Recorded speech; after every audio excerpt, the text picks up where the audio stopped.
by going on a channel called Just Kidding News. I mean, is Mike saying that he's just kidding? And so Mike has to pay these guys off to essentially jerk them fashion last time and continue the circle jerk. And so do you really think they're going to ask the Mike the tough questions, or are they just going to simp from start to finish? Sponsored by Renaissance Periodization. Totally not biased guys. So this episode is brought to you by the RP Hypertrophy.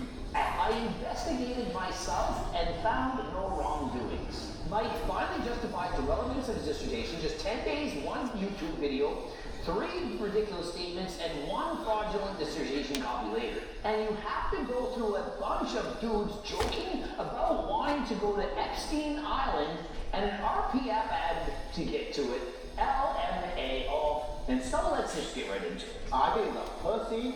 I think he's a rag and a petard. Let's just make fun of the guy for proving his point. Essentially, he got you, Mike. Rather than apologize, let's just get a bunch of guys I paid off to interview me, to further insult Solomon, and keep on digging Mike into the ground. I mean, at this point, he's gonna have a friggin' PhD in geology, because that's all Mike can do. He keeps digging himself another hole. And knowing Mike, he'd probably like to get into my second hole. What did he say? One of my favorite comments I read was, oh, this video made me have, I'm gonna go back and check my accountant's algebra homework. And so rather than just apologizing, let's make stupid comparisons. Oh, I'm gonna go through my accountant's mathematics homework. Oh, let's go and analyze my elementary school work. It's a lot different than a PhD thesis. I found your preschool homework, homie. We got beef now, you know what I mean? Like, debate what they're talking about right then and there. It's not his preschool homework, it's his PhD thesis, of which Mike could have said, yeah, it sucks. I've got over 200 mistakes, and that's just the start of it. These guys who, let's be honest, Mike paid off, they're of course going to make it seem like it's not a big deal. The unfortunate part is that that's going to continue happening if it doesn't get like squashed or addressed in a certain way. Is there anything wrong with continuing to challenge what people say? Just because somebody says something doesn't mean it's actually true. I mean, Jeff Nippod. Jeff Nippod, who we thought was science-based, every about 3 or 4 years, the science changes as soon as he wants to somehow magically create a new program and sell it. And he started his channel with ice cream for PRs and calories in, calories out, whatever. Let it fit your macros. That's the way to do it. Then he changes his diet, changes his training program. Then you got to do 10 to 20 sets per week. Then, oh, magically, now it's all about volume. You got to train your entire body 5 days a week. And while you're at it, why don't you do 54 sets if you're a female? And now his new program just launched 1 or 2 sets per body part. And so essentially he's gone from suggesting to do 10 to 20 sets per week to 54 sets per week, and now to just a couple sets per week. AKA a la Mike Menser. Bigger and stronger, like that's it. That's it. So all of a sudden, that changed the game. I'm more active. I know more things than Mike Israel, on the other hand, who's, we all know, bigger and stronger than Mike Menser, and certainly smarter, well, he's just going to go along with it because Mike and Jeff, they're the twin towers of the mafia. Whatever they say, it must be true. Well, what if it isn't? And so when Solomon challenged his PhD, he said, what if science got it wrong? What if it's been wrong all along? And so yes, you should be challenging these people. Solomon, if you haven't watched it, he already released the Epstein files. Have you not been following my channel? I've been covering this. And so Jeff has continuously got it wrong. And what if Mike has done the same? I'll ask the question, did that happen? It's making you super relevant right now. I got a question back for you. Where were you on that one night that everyone was on Epstein's Island? I mean, I don't think we need to add in jokes about Epstein's Island, but Mike brings up a good point. It keeps me relevant. I mean, are we all not talking about him? Am I not talking about him? Is Mike not talking about me? Am I talking about Jeff? Is Jeff talking about me? Is Jeff talking about Mike? Mike talking about Jeff? Everyone is going back and forth. Everyone gets more views. Everyone becomes more popular. Because I've seen, some of your videos, and there was that one feud you had with that one guy. He's like the older cat that's like Greg. Yeah. I have sort of a love affair. Babe, did you know that I was having a love affair with Mike? And so Mike wants wants to go to a dingy party with Coach Greg.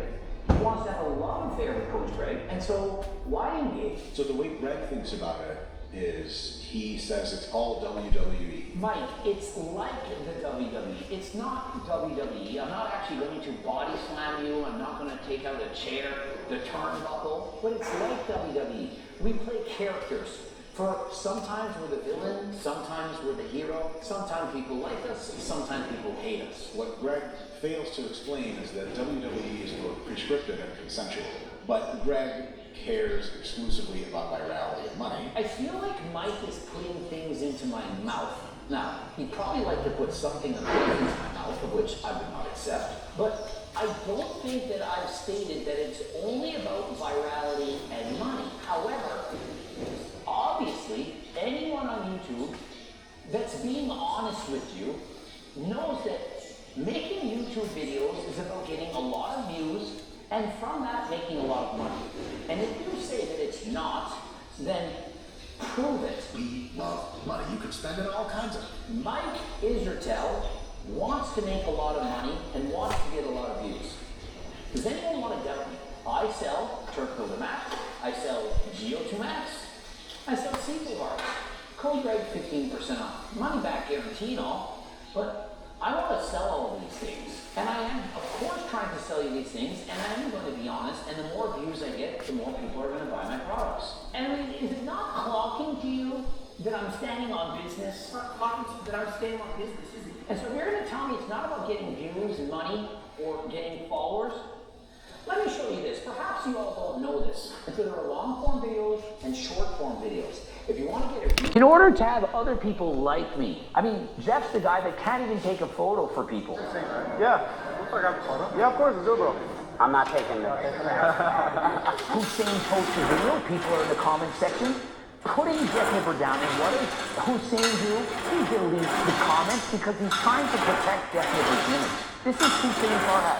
The man who did ghosted when I have proof. Better put the sound of Hussein called me up today, left a voicemail, explaining exactly what happened. There was a bunch of comments that were saying, oh, Jeff, showed me true colors, like the never did. I was deleting them at the start, and we were shooting. I was deleting those comments because I didn't want to, I didn't want him to get in trouble for it because, again, it wasn't supposed to be in the video in the start because my team put it in. At RP YouTube, we used to do some negativity. Now, we were trying to make sure that it was informational. I think it always was. And so Mike admits.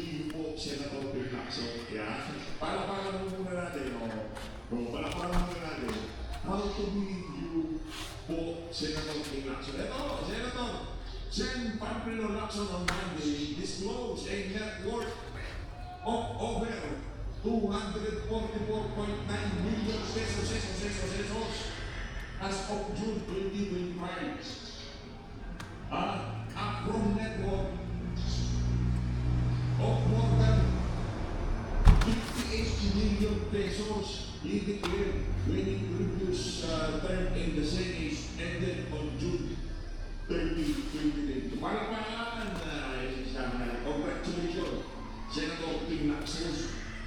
Ibang pala siyo ulit sinasabi natin paano ko pinapaldo. Network mo nitong si over 244.9 billion pesos. Parang, lalo na naman may mga panahon na ito. Bago mo bumabayan sa presyo, tinatay sa tao. Alam na nila ang loophole ng nasa. Basically, ang Department of Justice po, without talking about the mandates of the particular Fed attached agencies, constituent agencies, meron pong dalawang mandato na kalaki ang Department ang kagawaran. Ito po yung isa yung NPS, yung sa Prosecution Service, at isa po yung Legal Services. Dagdag po dito, yung ibang mandato ng mga batas, tinalaga natin. Kakibat din po dito yung mga iyakan, ibang programs po natin sa Osahe, at yung Witness Protection Program. Pero sa pangkabuuan mo, kagibat po namin yung may tinatawag po Senator Dante, yung if Senator Your Honor. Meron po tayo yung Judicial Justice Zone na ginagawa po, na ang konsepto po, umupo po ang dahil bahagi lang po ang Department of Justice para maramdaman mo ng mga kababayan natin yung pagpabuong epekto.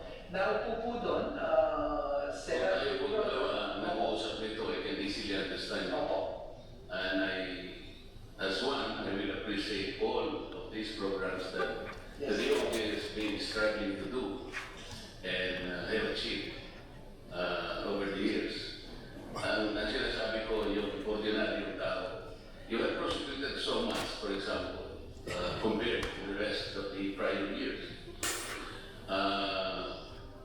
Marami kang na-correct na mga caring individuals na sa yung ating principal law agency sa ating administrative code of 1987. Di ba ma'am, sinabi mo rin?